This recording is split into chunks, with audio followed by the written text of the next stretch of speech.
A very special good evening to all of you my lovely students. तो कैसे हैं आप लोग? उम्मीद है आप सभी लोग अच्छे होंगे, पढ़ाई भी ज़बरदस्त चल रही होगी। दोस्तों आज की क्लास बहुत ही ज़्यादा इम्पॉर्टेंट रहने वाली है, क्योंकि आज की क्लास में हम लोग बायोलॉजी के इम्पॉर्टेंट क्वेश्चंस करेंगे जो आपके एग्जाम पॉइंट ऑफ व्यू से काफ़ी ज़्यादा इम्पॉर्टेंट होंगे। तो चलिए दोस्तों आज की क्लास को स्टार्ट करते हैं। तो बच्चों, क्लास को स्टार्ट करने से पहले एक छोटी सी रिक्वेस्ट है। यदि आप लोग हमारे चैनल पे नए हो, पहली बार हो, तो इस चैनल को सब्सक्राइब कर लो और बेल आइकन को हिट कर लो। और दोस्तों क्लासेस पीडीएफ के लिए अभी ज्वाइन कीजिए हमारे telegram channel study with Ritesh को। वहाँ पर आपको हर एक क्लास का पीडीएफ नोट्स वगैरह मिलता रहता है।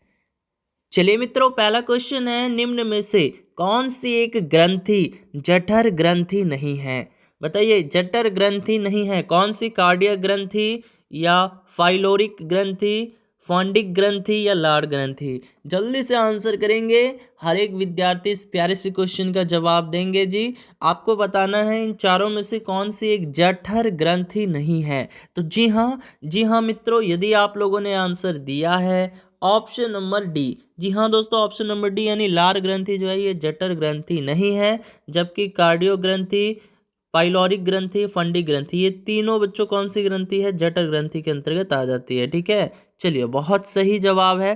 अच्छा, यहाँ से देखिए बच्चों, एक क्वेश्चन आया है जठर, है ना। अगर मैं आपसे पूछ दूं कि जठर रस यानी गैस्ट्रिक जूस, इसका पीएच मान बताइए। तो जठर रस का पीएच मान कितना होता है? क्या आप लोग बता सकते हो? जल्दी से बताइएगा।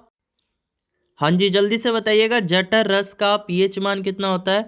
तो जी हाँ, याद रखना है 1.5 से लेकर 3.5 तक इसका पीएच मान होता है। और ये है क्या बच्चों? ये जठर रस है क्या?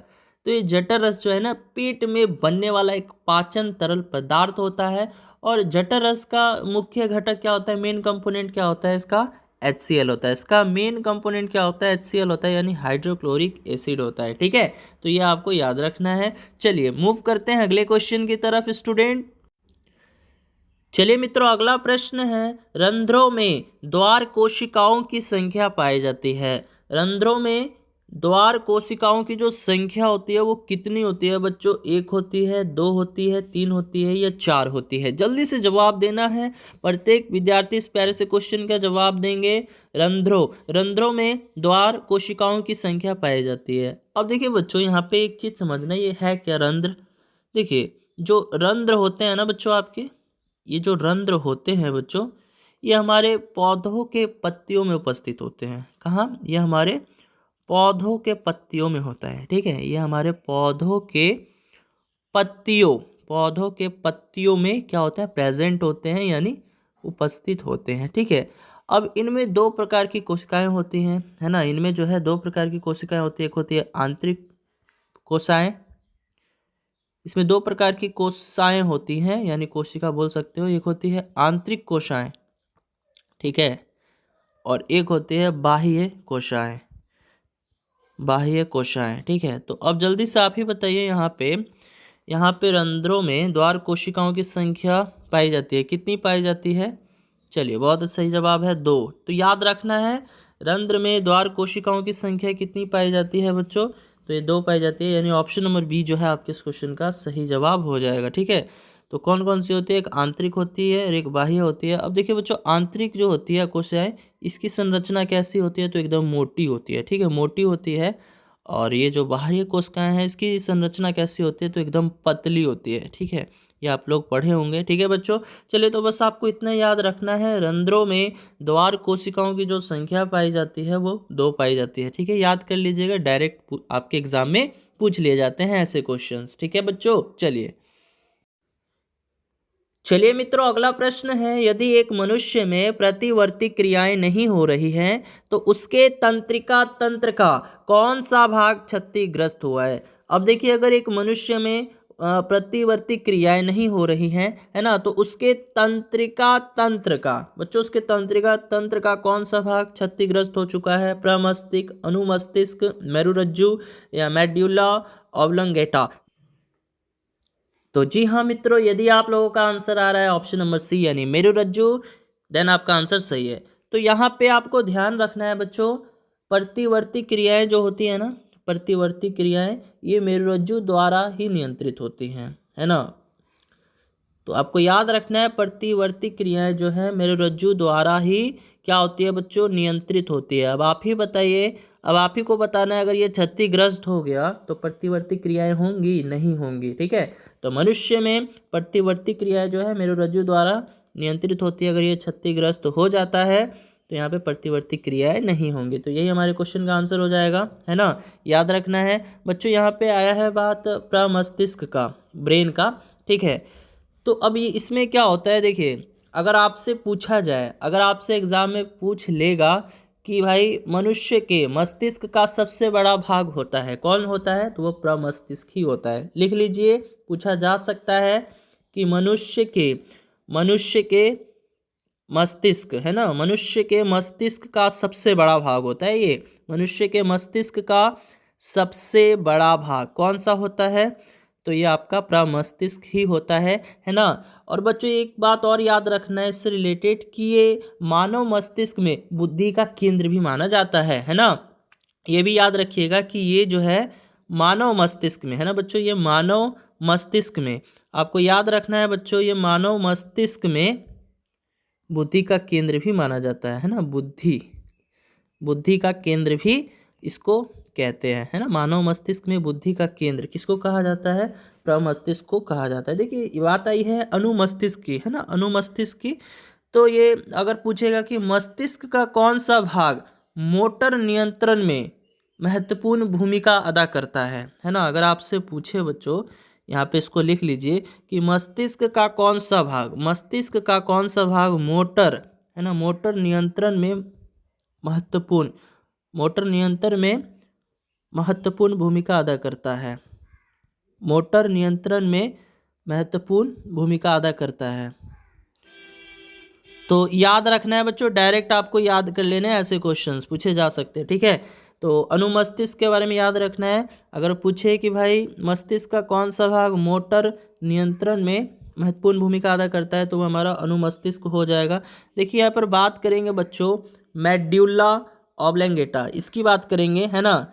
तो अगर आपसे पूछेगा कि मस्तिष्क का कौन सा अंग निगलने तथा उगलने का नियामक केंद्र माना जाता है, बच्चों अगर आपसे पूछेगा कि मस्तिष्क का कौन सा भाग निगलने तथा उगलने, है ना, निगलने तथा उगलने का नियामक केंद्र माना जाता है, तो ये आपका यही माना जाता है मेड्यूला ऑब्लंगेटा, ठीक है। यानी ये निगलने तथा उगलने का नियामक केंद्र इसको माना जाता है, ठीक है। चलिए बहुत सही जवाब है सभी का। बढ़े अगले क्वेश्चन की तरफ डियर स्टूडेंट, एक बार मैसेज कर दीजिए, अगले क्वेश्चंस की तरफ चला जाए बच्चों। चलिए बहुत सही जवाब है, बढ़ते हैं अगले क्वेश्चन की तरफ। चलिए मित्रों अगला प्रश्न है, जैव गैस उत्पादन में प्रयुक्त जीवाणु समूह है। बच्चों जैव गैस उत्पादन में जो प्रयुक्त जीवाणु समूह होता है वो कौन सा होता है, यू बैक्टीरिया, ऑर्गेनोट्रॉफ, मिथेनोट्रॉफ या मैथनोजेन। जल्दी से बताना है यहाँ पे, जैव गैस उत्पादन में जो प्रयुक्त जीवाणु समूह होते हैं वो कौन सा हो जाएगा। तो जी हाँ, यदि आपका जवाब आ रहा है ऑप्शन नंबर डी यानी मैथेनोजेन, है ना, मैथेनोजेन जो है इस क्वेश्चन का राइट आंसर हो जाएगा। तो आपको ये याद रखना। अब देखिए स्टूडेंट, बात आई है जीवाणु की। तो अगर आपसे पूछे कि जीवाणु की खोज किसके द्वारा की गई थी, जीवाणु की खोज किसके द्वारा की गई थी, लुई वैन हॉक द्वारा, लुई वैन हॉक जी के द्वारा जो है जीवाणु। और विषाणु की खोज किसके द्वारा की गई थी, ये जान लिए हो तो ये भी जान लो, विषाणु की खोज की गई थी इवानोवस्की, किसके द्वारा, इवानोवस्की के द्वारा जो है जीवाणु की खोज की गई थी, ठीक है। चलिए मित्रों अगला प्रश्न है, रुधिर का थक्का यानी रक्त का थक्का। तो रक्त का थक्का बनाने के लिए आवश्यक है, क्या आवश्यक है, सोडियम क्लोराइड या थ्रोम्बिन या पोटेशियम या कैल्शियम। जल्दी से जवाब दीजिएगा। रुधिर का थक्का दैट मीन्स क्या, रक्त का थक्का, ब्लड क्लॉटिंग, है ना। तो रुधिर का थक्का बनाने के लिए आवश्यक है यहाँ पे, इन चारों में से कौन आवश्यक है जी। तो जी हाँ, यदि आप लोग जवाब दे रहे हैं ऑप्शन नंबर डी यानी कैल्शियम, देन आपका आंसर सही है। हाँ जी, ऑप्शन नंबर डी जो है राइट आंसर होगा इस क्वेश्चन का। तो याद रखना है रुधिर का थक्का बनाने के लिए जो है कैल्शियम, है ना, रुधिर का थक्का बनाने के लिए यहाँ पे कैल्शियम आयन, हाँ जी कैल्शियम आयन की जो है आवश्यकता होती है। ठीक है, चलिए बहुत सही जवाब है। अब यहाँ पर देखिए कभी कभी ये भी पूछ लेता है आपके एग्जाम में कि भाई रुधिर का थक्का बनने में सहायक विटामिन, है ना, उस समय कौन सा विटामिन सहायक देता है। यानी अगर आपसे पूछे कि रुधिर का थक्का, देखिए रुधिर का थक्का बनने में यानी ब्लड क्लॉटिंग बनने में कौन सा विटामिन हेल्पफुल होता है, रुधिर का थक्का बनने में, है ना, सहायक विटामिन। जल्दी से बताइएगा, कई बार मैं बता चुका हूँ, रुधिर का थक्का बनने में सहायक विटामिन, जी हाँ, सहायक विटामिन कौन सा होता है, तो ये विटामिन के होता है ना। कौन सा होता है, विटामिन के। और विटामिन के का रासायनिक नाम क्या होता है बच्चों, फिलोक्विनोन। क्या होता है इसका रासायनिक नाम, फिलोक्विनोन। ठीक है, याद रखना है आपको, क्वेश्चंस पूछ लिए जाते हैं। ठीक है, चलिए बढ़ते हैं अगले क्वेश्चन की तरफ।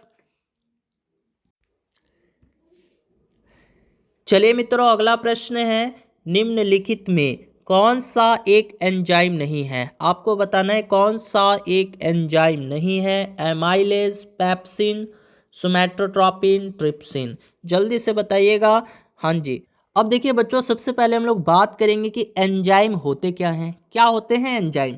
तो देखिए बच्चों, एंजाइम जो है ये जैव रासायनिक उत्प्रेरक होते हैं। क्या होते हैं बच्चों, जैव रासायनिक उत्प्रेरक होते हैं। ठीक है, जो अपनी उपस्थिति द्वारा, यानी एंजाइम क्या होते हैं, जैव रासायनिक उत्प्रेरक होते हैं जो अपनी उपस्थिति द्वारा अभिक्रिया की दर को क्या करते हैं बच्चों, बढ़ा देते हैं। यानी जो अपनी उपस्थिति द्वारा अपने प्रेजेंट में अभिक्रिया की जो दर है उसको क्या करते हैं, बढ़ा देते हैं। ठीक है, और ये सभी जैविक गतिविधियों के लिए भी आवश्यक होते हैं। ये भी याद रखना है कि ये सभी जैविक, ये सभी जो है जैविक गतिविधियों के लिए, ये सभी जैविक गतिविधियों के लिए भी आवश्यक होते हैं। ये सभी जैविक गतिविधियों के लिए जो है आवश्यक होते हैं। तो यहाँ पर मैंने क्या बताया आप लोग को, एंजाइम अगर कोई पूछता है तो क्या जवाब देना है, तो एंजाइम इज ए बायोकैटलिस्ट। ठीक है, यानी एंजाइम जो है एक जैविक रासायनिक उत्प्रेरक होता है जो अपनी उपस्थिति द्वारा जो है अभिक्रिया की दर को बढ़ा देता है और ये सभी जैविक गतिविधियों के लिए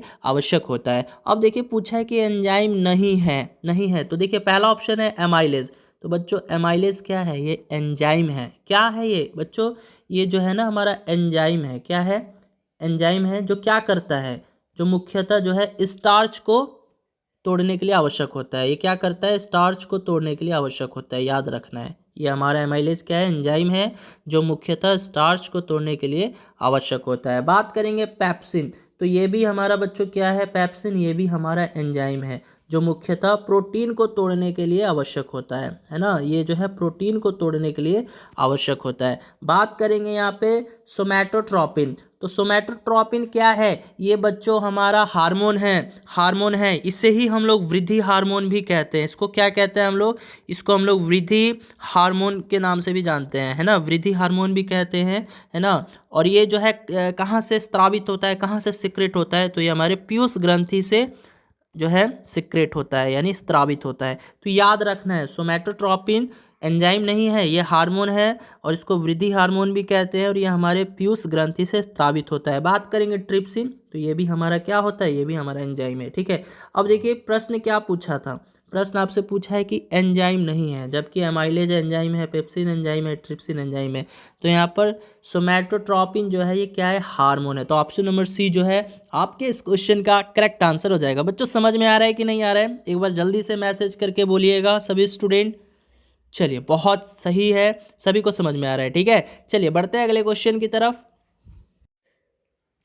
चलिए मित्रों, अगला प्रश्न है, निम्न में से कौन सा कोशिकांग है जो प्रोकैरियोटिक तथा यूकैरियोटिक दोनों कोशिकाओं में पाया जाता है। बच्चों आपको बताना है कौन सा कोशिकांग है जो प्रोकैरियोटिक और यूकैरियोटिक दोनों कोशिकाओं में पाया जाता है। पहला ऑप्शन है सेंट्रोसोम, दूसरा ऑप्शन है पेरोक्सिसोम, तीसरा ऑप्शन है राइबोसोम, चौथा ऑप्शन है केंद्रक। जल्दी से जवाब दीजिएगा और इंग्लिश मीडियम वाले स्टूडेंट यहाँ पे क्वेश्चंस को रीड करके जवाब देंगे, है ना। इंग्लिश में भी क्वेश्चन है, ऑप्शन में भी इंग्लिश है ना। तो जल्दी से जवाब देना है प्रत्येक स्टूडेंट को, तो जल्दी से जवाब दीजिएगा। पूछा है कौन सा कोशिकांग है जो प्रोकैरियोटिक, है ना, और यूकैरियोटिक दोनों कोशिकाओं में पाया जाता है। तो जी हाँ, यदि आपने जवाब दिया है यहाँ पे ऑप्शन नंबर सी यानी राइबोसोम, जी हाँ यहाँ पे बच्चों राइबोसोम जो है आपके इस क्वेश्चन का सही जवाब हो जाएगा, क्योंकि राइबोसोम प्रोकैरियोटिक तथा यूकैरियोटिक दोनों कोशिकाओं में पाए जाते हैं। ठीक है,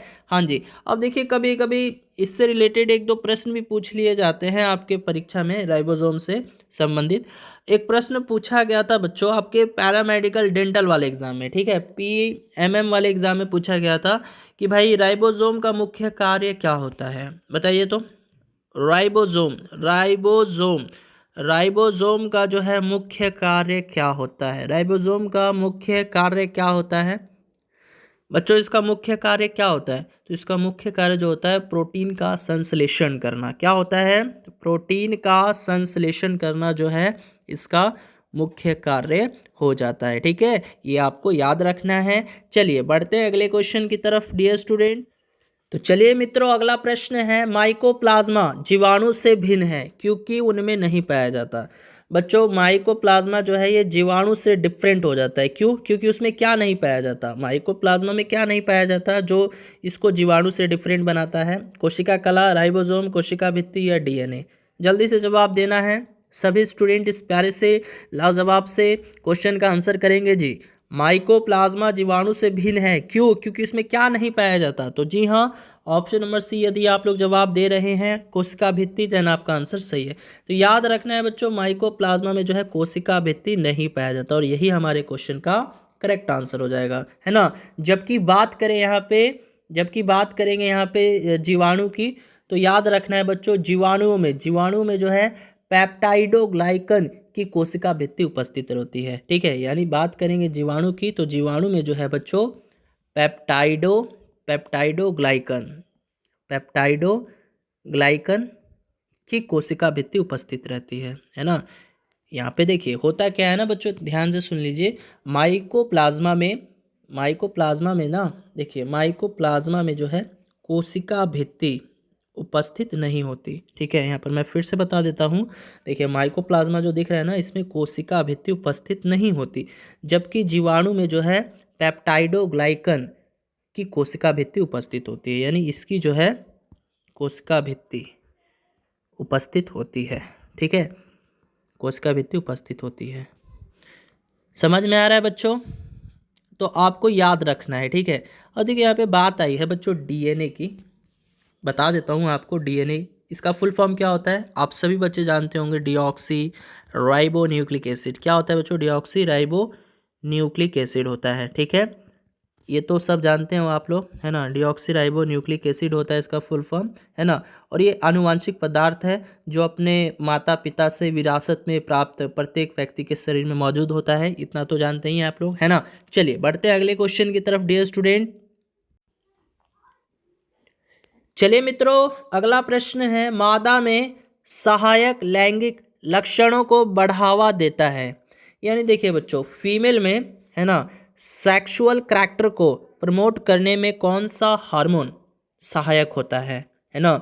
यानी फीमेल में सेक्सुअल करैक्टर को प्रमोट करने के लिए यानी बढ़ावा देने के लिए कौन सा हार्मोन जो है सहायक होता है? पहला ऑप्शन है एंड्रोजन, दूसरा ऑप्शन है प्रोजेस्टेरॉन, तीसरा ऑप्शन है एस्ट्रोजन, चौथा ऑप्शन है टेस्टोस्टेरॉन, है ना। तो जल्दी से बताना है, यहाँ पे सभी विद्यार्थी जवाब देंगे। यानी फीमेल में जो है सेक्सुअल करैक्टर को कौन सा हार्मोन जो है प्रमोट करता है? तो जी हाँ मित्रों, यदि आप लोगों ने जवाब दिया है ऑप्शन नंबर सी यानी एस्ट्रोजन, जी हाँ एस्ट्रोजन जो है इस क्वेश्चन का राइट आंसर हो जाएगा। अब देखिए बच्चों, होता क्या है कि ये जो एस्ट्रोजन जो देख रहे हैं आप लोग, ठीक है, ये किशोरी अवस्था आरंभ होने पर यूट्रस वजाइना के विकास को प्रेरित करता है। कौन? ये जो हार्मोन देख रहे हैं ना आप लोग, एस्ट्रोजन, ये क्या करता है? किशोरी अवस्था आरंभ होने पर यूट्रस तथा वजाइना के विकास को प्रेरित करता है ना। और ये जो है सेकेंडरी सेक्सुअल करैक्टर पर प्रभाव डालकर नारी विकास को प्रभावित करता है, इसीलिए इसे जो है नारी विकास हार्मोन के नाम से भी जानते हैं, है ना। इसी को जो है हम लोग नारी विकास हार्मोन के नाम से भी इसको जानते हैं। ठीक है, तो आपको याद रखना है, ठीक है, कि मादा में सहायक लैंगिक लक्षणों को बढ़ावा देता है कौन सा हार्मोन? एस्ट्रोजन। ठीक है, चलिए बहुत सही जवाब है। बढ़ते हैं अगले क्वेश्चन की तरफ। चलिए मित्रों, अगला प्रश्न है, निम्न में से कौन सा जीवाणु जनित रोग है? जीवाणु जनित रोग बताना है आपको, खसरा, चेचक, रैबिस, क्षय रोग। जल्दी से बताइएगा, सभी विद्यार्थी इस प्यारे से क्वेश्चन का जवाब देंगे, कौन सा जीवाणु जनित रोग है ना। चलिए, तो बहुत सही जवाब आ रहा है सभी का। ऑप्शन नंबर डी जो है आपके इस क्वेश्चन का राइट आंसर हो जाएगा, यानी क्षय रोग, जिसको हम लोग इंग्लिश में क्या कहेंगे, ट्यूबरक्लोसिस कहते हैं। क्या कहते हैं बच्चों? इसको ट्यूबरक्यूलोसिस, कभी कभी क्षय रोग ना देकर ट्यूबरक्लोसिस दे सकता है, ठीक है। तो बच्चों यहाँ पे याद रखना है, क्षय रोग जो है यानी ट्यूबरक्लोसिस, ये जीवाणु जनित रोग होते हैं, ठीक है। और ये जो है बच्चों किस जीवाणु से फैलता है? तो याद रखना है, ये माइकोबैक्टीरियम ट्यूबरक्लोसिस नामक जीवाणु से फैलता है ना। ये जीवाणु जनित तो रोग है ही, क्षय रोग यानी ट्यूबरक्लोसिस जो है ये जीवाणु जनित रोग है, लेकिन किस जीवाणु के कारण होता है? तो इसको भी लिख लीजिए, ये होता है बच्चों माइक्रोबैक्टीरियम, है ना, माइक्रोबैक्टीरियम ट्यूबरक्लोसिस नामक जीवाणु से, है ना, ट्यूबरक्लोसिस नामक जीवाणु से होता है, ठीक है। याद रखना है कि भाई ये जो है ना क्षय रोग, ये जीवाणु जनित रोग है और ये माइक्रोबैक्टीरियम ट्यूबरक्लोसिस नामक जीवाणु से होता है, ठीक है। चलिए, बहुत सही जवाब है। अब देखिए, बात करेंगे यहाँ पे, खसरा हो गया आपका, चेचक हो गया, रैबीज हो गया, ये सब कौन है? ये सब विषाणु जनित रोग है, वायरस के द्वारा फैलते हैं ये सब, तो ये सब विषाणु जनित रोग हो जाएंगे, ठीक है बच्चों। चलिए, बहुत सही है। तो चलिए बच्चों, आज की इस क्लास में इतना ही। यदि क्लास अच्छी लगी हो तो इस वीडियो को लाइक कर दीजिएगा और आज की क्लास का फीडबैक भी अवश्य दीजिएगा। अगर आपका फीडबैक पॉजिटिव में जाता है तो इस क्लास को, इस सीरीज को कंटिन्यू किया जाएगा, यानी ये पार्ट नंबर 3 था, इसके बाद पार्ट नंबर 4, पार्ट नंबर 5, इसी तरह से जो है मैं आपके समक्ष जितने भी पार्ट्स बन पाएंगे एग्जामिनेशन तक, सभी क्लासेस को दूंगा मैं, है ना। तो बच्चों, आप लोग अपना फीडबैक जरूर दीजिएगा हर एक क्लास का। तो चलिए बच्चों, मिलते हैं अगली क्लास में नई जोश नई उमंग के साथ। तब तक ले बाय बाय, टाटा, गुड नाइट, टेक केयर।